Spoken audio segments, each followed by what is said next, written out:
안녕하세요. 반갑습니다. 자, 오늘은 힘있게 또 월요일이지만 파이팅 있게 한번 또 영상을 만들어 보겠습니다. 자, 오늘은 효소의 구조와 기능입니다. 무조건 제가 강의하는 순서는 언제나 새로운 걸 할 때 어떤 구조물이 있다면 구조물의 어떤 외형을 소개를 해주고 그 다음에 그 구조가 어떤 기능을 하는지 요 순서대로 설명을 드리겠습니다. 구조와 기능, 그죠? 여러분도 기억할 때 이거 어떻게 생겼지? 이거부터 먼저 떠올리시고 이렇게 생겼으면 이렇게 되지 않을까? 요런 생각을 기본적으로 갖고 강의를 따라오시면 좀 더 쉽게 할 수 있지 않을까 생각을 합니다. 자, 일단 이번 단원에서 배워야 될 것은 효소입니다. 효소, 빠밤. 네, 요거는 이제 생물원에서 나오는 얘기죠. 물질대사는 여기서 이제 중요한 개념은 물질대사는 살아있는 생물체 안에서 일어나는 화학 반응을 얘기합니다. 생물체를 벗어나는 화학 반응, 몸 밖에서 일어나는 화학 반응은 생물의 연구 대상이 아닙니다. 생명과학은 생체를 대상으로 합니다. 그래서 몸 내부에서 나는 화학 반응만을 우리가 이제 물질대사라고 하고, 물질대사는 크게 동화와 이화로 나눌 수가 있다. 이게 뭔 얘기냐? 간단한 겁니다. 자, 여러분이 제가 이제 제일 좋아하는 이런 블럭을 가지고 설명을 해볼게요. 여러분이 먹는 밥이 이런 형태입니다. 네, 이런 형태를 먹어요. 그리고 내가 필요한 건 이런 형태라고 칩시다. 이런 형태. 요거를 먹어가지고 이런 형태를 먹어서 이걸 만들어야 돼. 여러분이 식물을 먹는다고 그 식물의 밥알 같은 게 어디 내 살에 그대로 올라오진 않잖아요. 그죠? 우리가 세포벽이 필요한 것도 아니고 완전 다릅니다. 그죠? 세포벽은 흡수도 안 되지만 여러분들이 이제 먹은 걸 몸에 맞게 변형을 시켜줘야 돼. 이렇게. 그러면 이걸 이렇게 어떻게 바꿉니까? 뭐 간단하죠? 이거 들어왔어 내 몸에. 그럼 떼는 거야. 빡빡빡 떼는 겁니다. 떼서 뗐죠? 그리고 나서 이거를 어떻게 합니까? 이거를 다시 이런 식으로 재조립을 하는 겁니다. 재조립. 이렇게. 우리 몸에서 일어나는 게 이거랑 다르지 않아요. 그럼 뭐야? 들어왔어? 떼는 반응. 그 다음에 다시 붙이는 반응. 두 개밖에 없습니다. 그죠? 자, 그러면 여기서 이게 지금 이제 분해된다는 얘기는 이화작용이 떼는 반응이에요. 이게 떼는 반응, 이화작용. 붙이는 거, 동화작용. 됐죠? 네. 근데 여기서 이제 뗐다 붙였다 할 때 에너지의 이출입이 있으니까 거기까지 한번 가봅시다. 우리가 결합이 이렇게 있을 때, 그죠? 결합이 있을 때 우리가 이제 어떤 물질이 있을 때 이 물질에 에너지가 어딨냐라고 물어보면 여기 있습니다. 여기. 결합이 곧 에너지예요. 요 결합이. 그러니까 요거를 깨면, 이 결합을 깨면 그러면 이 결합 안에 있는 에너지가 바깥으로 나오는 겁니다. 우린 이걸 뭐라 부른다? 에너지가 나오는 반응, 에너지가 발산되는 반응. 에너지는 열이니까 열이 발산되는 반응. 그래서 발열 반응이라 부르는 겁니다. 그러니까 요거를 뽕 빼면 에너지가 튀어나오는 거야. 됐죠? 간단한 거죠. 그죠? 그 다음에 이게 에너지라고 그랬으니까, 그죠? 이 결합이 에너지라고 그랬으니까 없는 결합을 만들어줘야 돼. 그러면은 이게 그냥 가서 결합하는 게 아니고 인건비 들여가지고 이거를 이렇게 넣어줘야 됩니다. 그렇죠? 요거 없는 결합을 만들어주려면 에너지를 넣어줘야 된다. 그럼 반대로 얘기하면 에너지를 넣어줘야 반응이 일어난다. 또 다르게 얘기하면 에너지를 흡수해야 반응이 일어난다. 그래서 그게 흡열 반응이 되는 겁니다. 그럼 이 레고 블록 자체는 누가 만듭니까? 요건 생산자들이 만들어주는 겁니다.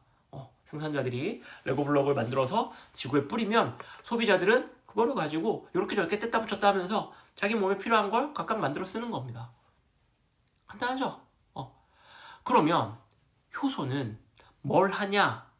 이거는 뭐 쉬워요. 생체 촉매로 작용을 한다. 그래서 반응 속도를 빠르게 한다. 이건데 그거는 이제 뒷부분 가서 조금 더 자세히 얘기하고 어떻게 생겼냐 효소가.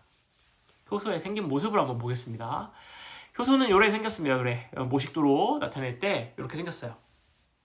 3차원 입체 구조를 가지고 있습니다. 그리고 효소와 결합하는 물질을 기질이라 부릅니다. 기질. 그리고 효소가 이렇게 있으면 효소가 이렇게 있다 칩시다. 이렇게 있으면 여기 기질이야. 이게 결합하는 부위가 있고 아무 데나 가서 막 결합하진 않습니다. 요 특정한 효소의 특정한 부위에 가서 결합을 합니다. 요 기질. 그러면 기질과 결합하는 효소의 특정한 부위, 그걸 뭐라 부르냐면 활성 부위라 부릅니다. 요 부위. 요 부위죠, 요 부위. 요 부위를 뭐라 부른다? 활성 부위라고 부른다. 그죠? 여기 활성 부위, 여기 결합하는 요 물질, 요거 기질. 그죠? 그럼 이렇게 붙어 있는 세트 효소 기질 복합체. 이름 뭐 너무 쉽지 않습니까? 효소와 기질이 붙어 있는 복합체. 자, 그러면 효소가 반응을 하려면 일단 둘이 만나야 돼. 둘이 만나야 돼. 이게 원격으로 초능력으로 야 변해라 한다고 변하지 않습니다. 얘네가 이렇게 물리적으로 만나야 됩니다. 그래서 효소가 반응하려면 효소 기질 복합체가 반드시 생겨야 됩니다. 그죠? 효소 기질 복합체가 생기고 그리고 나면 이 효소의 능력에 따라서 이거를 뭐 쪼개든 아니면 합쳐주든 뭐 여러 가지 반응들을 할 수 있겠죠. 그죠? 효소에서 일단 지금 기억해둬야 되는 건 뭐다? 효소와 결합하는 물질이 기질이다. 그죠? 그리고 기질은 어디에 결합한다? 효소의 활성 부위에 결합한다. 영어가 더 쉬울 수도 있어요. 액티브 사이트, 그죠? 활성화되는 부위, 기질과 결합해서 반응하는 부위, 뭐 그런 얘기죠. 네, 기질은 네 이렇게 substrate라고 부릅니다. 그러니까 효소 기질 복합체를 엔자임 서브스트레이트 컴플렉스, 그래서 ES 컴플렉스라고 대학 교재에서는 많이 사용을 합니다. 근데 우리는 한국말로 효소 기질 복합체라고 하자. 어렵지 않죠? 효소의 기능은 차츰 문제고 일단은 구조부터 보는 겁니다. 효소의 구조. 됐죠? 자, 그러면 이 구조를 조금만 더 자세히 볼게요. 자, 효소를 조금 더 자세히 한번 보겠습니다. 효소가 어떻게 생겨먹었냐. 여기 보시면 효소가 우리가 이제 효소가 뭘로 구성되어 있냐라고 물어보면 단백질로 구성되어 있다라고 하는데 그런 단백질로만 구성된 효소도 있고 다른 물질들이 결합되어서 효소의 기능을 하는 물질들도 있더라. 그런 효소들도 있더라. 그죠? 그래서 보시면 여기 이제 요 보조인자라고 하는 것과 요 주요소라고 하는 게 같이 있어야 효소가 활성화되는 그런 효소들이 존재를 합니다. 모든 효소가 다 그런 건 아니에요.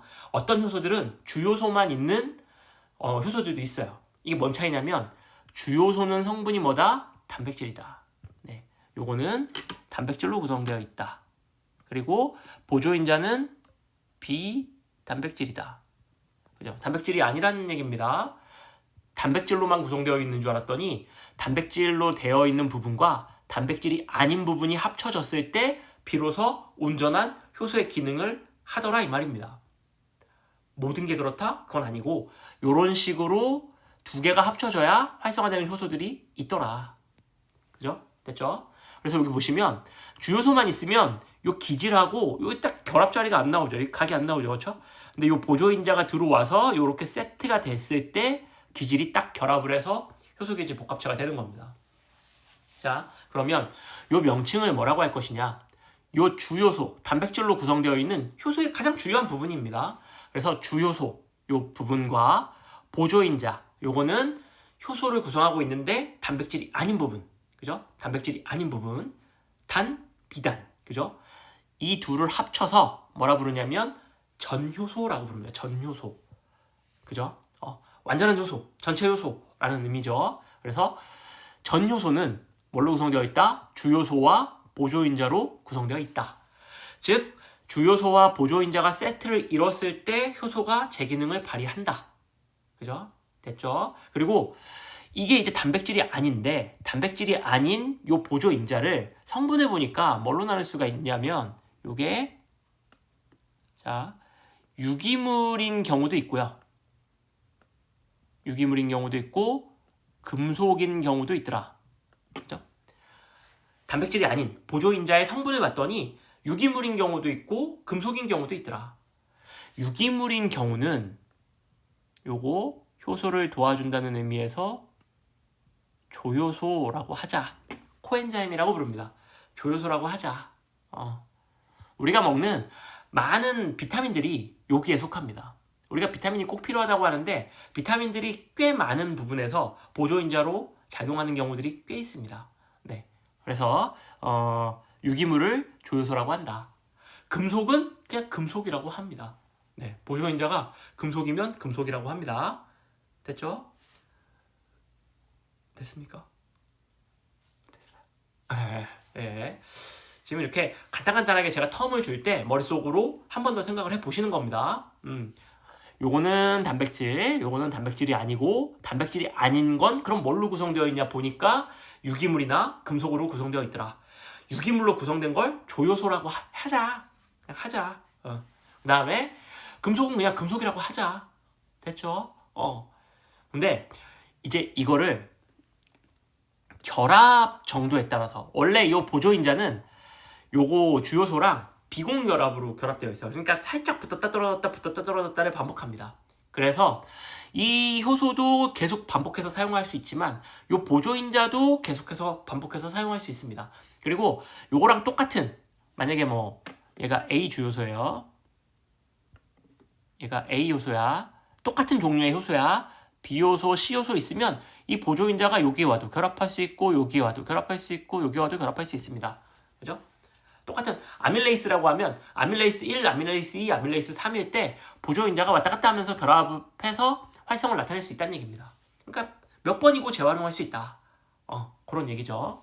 근데 요게 이제 이 보조인자 중에 일부는 아주 강하게 공유결합되어 있어서 떨어지지 않는 게 있더라.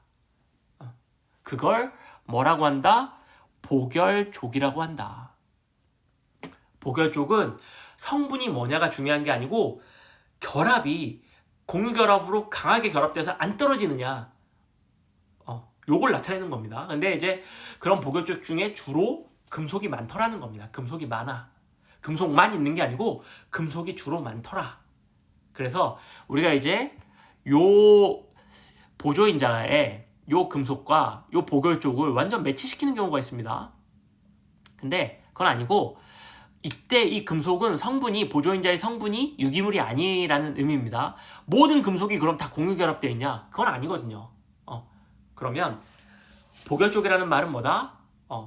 보조인자가 주요소하고 공유결합으로 단단히 결합되어 있을 때 그 보조인자를 보결족이라고 하자. 됐죠? 네. 이게 처음에 용어를 대충 넘어가시면 나중에 계속 헷갈립니다. 그러니까 요거를 정확하게 처음에 배울 때 정확하게 머릿속에 딱 인지해 놓고 넘어가시면 그 다음부터 다시 반복해서 배울 필요가 없거든요. 그러니까 보결족의 가장 대표적인 예를 들어라 라고 하면 요거 헤모글로빈에 있는 철, 햄그룹이라고 부르죠. 햄그룹. 요거 떨어졌다 붙었다 하지 않습니다. 강하게 결합되어 있어요. 요 금속이죠. 그러니까 요거 결합되어 있는 요와 같은 모양, 요게 보결족이라고 부르는 겁니다. 됐죠? 자, 그래서 주요소와 보조인자를 더하면 전요소가 되고 전요소와 결합하는 물질을 기질이라 부릅니다. 네, 됐죠? 이렇게 기질이라 불러요. 그리고 요게 다 결합되어 있으면 효소기질 복합체가 되고 요게 만들어지면 아주 짧은 순간에 반응이 끝나서 생성물이 만들어집니다. 자, 그리고 주요소는 성분이 단백질이기 때문에 열과 pH에 약해요. 근데 보조인자는 단백질이 아니기 때문에 주요소에 비해서 열과 pH의 영향을 그렇게 크게 받진 않습니다. 이 두 개가 달라요. 그래서 요거는 단백질, 성분이 단백질이라서 그래요. 단백질이니까 열과 pH를 가하면 후라이되거나 망가지는데 보조인자는 단백질이 아니기 때문에 단백질인 주요소만큼 그렇게 열과 pH에 크게 피해를 받지는 않는다는 얘기입니다. 자, 우리 이제 효소의 구성 머릿속에 어느 정도 감이 옵니까? 효소와 기질 아직도 감이 안 오는 건 아니죠? 한번 볼까요? 여러분들이 제일 잘 아는 아밀레이스, 그쵸?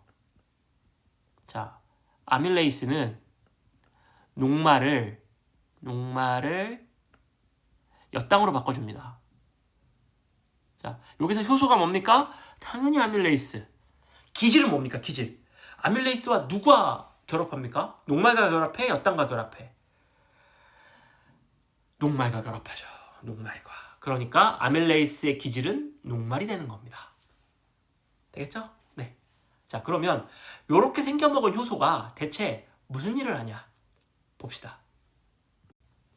자, 이제 효소가 무슨 일을 하는지 보기 전에 우리가 이제 화학 반응이 일어날 때, 어떤 반응이 일어날 때 어떠한 에너지 변화가 있는지를 한번 먼저 볼게요.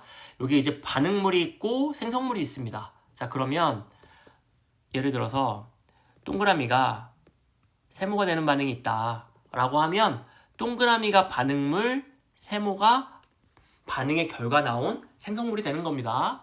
자, 여기 보시면 요거는 이거 보세요. 요 그래프 보시면 처음에 에너지가 뭐 예를 들어서 70만큼 있었습니다. 근데 반응이 끝났더니 에너지가 20밖에 안 남았어요. 그러면 50만큼 어디 간 겁니까? 바깥으로 나간 겁니다. 그죠? 70 갖고 있다가 20밖에 안 남았어요. 50은 바깥으로 나간 거죠. 예, 요 차이만큼 바깥으로 나간 겁니다. 에너지가 바깥으로 나가면 우리는 그걸 발열 반응이라고 부릅니다. 발열 반응. 그죠? 그러니까 요거는 발열 반응에 대한 그래프. 발열 반응은 언제 나온다? 결합을 뗄 때. 소리가 영롱하네요. 뗄 때. 그죠? 이하 반응. 이하 반응에 대한 그래프입니다. 자, 근데 여기 보시면 반응물이 생성물이 될 때 그냥 이렇게 직선으로 이렇게 이어지는 게 아니고 요 언덕 같은 여기를 올라가야지만 반응이 일어납니다. 즉 화학 반응을 할 때 반드시 처음에 반응물이 가지고 있는 것보다 더 많은 에너지가 필요해.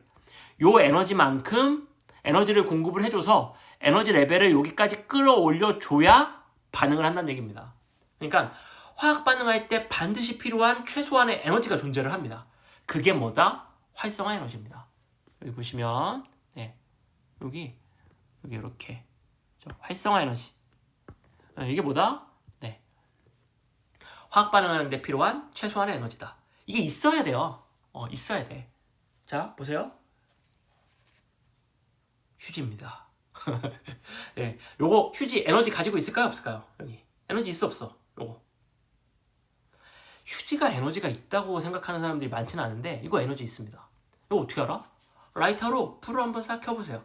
이렇게 깜깜하게 해놓고 라이터로 불을 싹 댔다가 라이터를 꺼. 그럼 얘가 막 타죠. 타면서 열과 빛이 나옵니다. 열과 빛이 곧 에너지예요. 그 에너지 어디 있었는데요? 이 안에 있었습니다. 그러니까 휴지를 태우면 요런 일이 일어나. 요런 일이 일어납니다. 라이터를 왜 가해줘야 되냐면 반응할 때 필요한 에너지를 공급해 주는 거야. 그 다음부터 라이터 때문에 타는 게 아니고 이 내부에 있는 에너지가 방출되면서 이런 반응이 일어납니다. 그리고 뭐가 되냐면 재가 되죠. 이런 반응이 일어나는 거야. 만약에 활성화 에너지가 없다. 활성화 에너지가 없습니다. 그러면 이런 물질의 형체를 유지할 수가 없어요. 에너지를 가지고 있는 것들은 무조건 여기 자연 상태에서 에너지가 많은 데서 적은 데로 그냥 흐르거든요. 그러니까 이런 반응은 그냥 일어납니다. 자발적 반응이에요. 네, 이게 이제 멋있는 말로 자유 에너지를 구해서 뭐 델타 G 값이 음의 값이면 뭐 자발적인 반응이다 라는 말이 있는데, 일단 무슨 얘기냐면 발열 반응은 자발적으로 일어난다는 얘기입니다. 그러니까 이게 만약에 활성화 에너지가 없어, 그럼 이런 형체를 유지할 수가 없어요. 얘가 가지고 있는 에너지가 그냥 열이든 빛이든 바깥으로 내면서 사라져 버릴 거거든요. 근데 안 그렇잖아요. 이것도 에너지가 있습니다. 이것도 에너지가 있죠. 태우면 뭐 탈 거 아닙니까? 그죠? 근데 이런 형체를 유지하고 있는 건 얘가 가지고 있는 활성화 에너지만큼 에너지를 공급해주지 않기 때문에 반응하지 않고 있는 겁니다. 그죠? 그래서 활성화 에너지 기억할 수 있겠죠? 그럼 효소가 뭐하냐? 효소가 자, 화학 반응을 일으키려면 두 가지 방법이 있습니다. 하나는 활성화 에너지만큼 에너지를 가해주는 겁니다. 아까 여기에 불낸 것처럼 그냥 열을 가해주는 거야. 에너지를 가해주는 거야. 그래서 활성화 에너지를 뛰어넘게끔 에너지 레벨을 높여주는 겁니다. 그럼 반응하겠죠. 두 번째 방법, 활성화 에너지를 낮춰주는 방법이 있습니다. 활성화 에너지를 요 언덕을 낮추는 거야. 이렇게. 이걸 누가 하느냐? 효소가 합니다. 효소는 활성화 에너지의 크기를 낮춰줍니다. 자, 그러면 활성화 에너지가 낮아지면 반응이 훨씬 더 빨라지겠죠. 왜냐면 옛날에는 이만큼이나 에너지를 가해줘야 되는데 지금은 에게 요만큼만 가해주면 바로 반응하는 거야. 그러니까 반응이 빨라지죠. 반응 속도를 빠르게 할 수 있습니다. 근데 뭐는 안 바뀌냐면 이 언덕이 내려가든 뭐하든 간에 이 둘 사이의 에너지 차이, 즉 이 반응열은 안 변합니다. 그러니까 예를 들어서 이걸 태울 때 이걸 아니 태운다는 얘기 말고 자 그냥 이렇게 합시다. 동그라미가 세모로 바뀌는데 이게 뭐 예를 들어서 70kcal만큼 열량이 나오더라. 바뀌는 과정에서. 그러면 여기에 효소를 가해줘도 70kcal만큼 나옵니다. 70kcal만큼 나와요. 즉 나오는 에너지 자체는 변하지 않아. 그럼 뭐만 변해? 활성화 에너지를 낮췄기 때문에 효소가 없으면 이렇게 바꾸는데 만약에 일주일이 걸렸다면 효소가 있으면 1분이면 된다는 얘기입니다. 즉 속도만 빠르지 나오는 에너지의 총량은 동일하다. 효소가 이 에너지의 양을 바꿀 수는 없습니다. 이해되겠죠? 효소는 활성화 에너지를 낮춰서 반응을 빠르게 도와주지만 출입하거나 들어가거나 나오는 에너지의 양과는 상관이 없다. 그리고 효소는 얼마든지 재활용이 가능하다. 그죠? 자, 요거는 이제 발열 반응이니까 흡열 반응 그래프로 한번 보시면은 흡열 반응에서 활성화 에너지는 어떻게 그리면 될까요? 활성화 에너지는 반응하는데 필요한 에너지예요. 그럼 여기서 보시면 여기 요만큼 요게 활성화 에너지입니다. 반응열은 얼마일까요? 반응열은 여기서 요만큼 요 파란색으로 표시된 거 요게 반응열이야. 저 파란색 표시된 것만큼 흡수해야 반응을 합니다. 그럼 여기서 만약에 효소가 작용하면 어떤 식으로 될 것이냐? 그럼 활성화 에너지가 이렇게 줄어들어서 이렇게 되는 겁니다. 이렇게 이해할 수 있겠죠? 요걸 효소가 합니다. 그럼 꼴랑 그거 활성화 에너지 극각 그거 줄여가지고 뭐 얼마나 대단한데? 봅시다. 보시면 여기 보시면 과산화수소를 분해하는 카탈레이스는 반응 속도를 이게 아니고 이게 이제 옮기는 과정에서 문제가 있는데 10에 15승배입니다. 효소 하나 있다고 10에 15승배가 증가합니다. 반응 속도가 어마어마하죠. 그죠? 사람 몸 내부는 화학 반응하기 아주 안 좋은 조건입니다. 온도도 꼴랑행 37도밖에 안 되고 기압도 1기압밖에 안 돼요. 이 정도에서는 반응이 빨리 일어날 수가 없습니다. 근데 우리가 살아갈 때 즉각 자극에 반응하려면 반응 속도가 빨라야 되거든요. 그래야 즉각 대처도 가능하고 사는데 생존이 가능해. 그걸 해줄 수 있는 건 효소가 충분히 있기 때문입니다. 그래서 우리 몸에 있는 효소들이 능력이 엄청나게 뛰어나요. 그래갖고 이거를 확실하게 낮춰주기 때문에 활성화 에너지를 확실하게 낮춰주기 때문에 반응 속도를 빠르게 해서 살 수 있게 해준다. 그러니까 생체 내에서 일어나는 모든 화학 반응에는 반드시 촉매가 필요합니다. 촉매가 아니고 효소가. 생체 촉매가 효소죠. 몸 내부에 있는 촉매가 효소입니다. 촉매는 반응 속도를 빠르게 해주는 것. 몸 내부에서 반응 속도를 빠르게 해주는 게 효소다.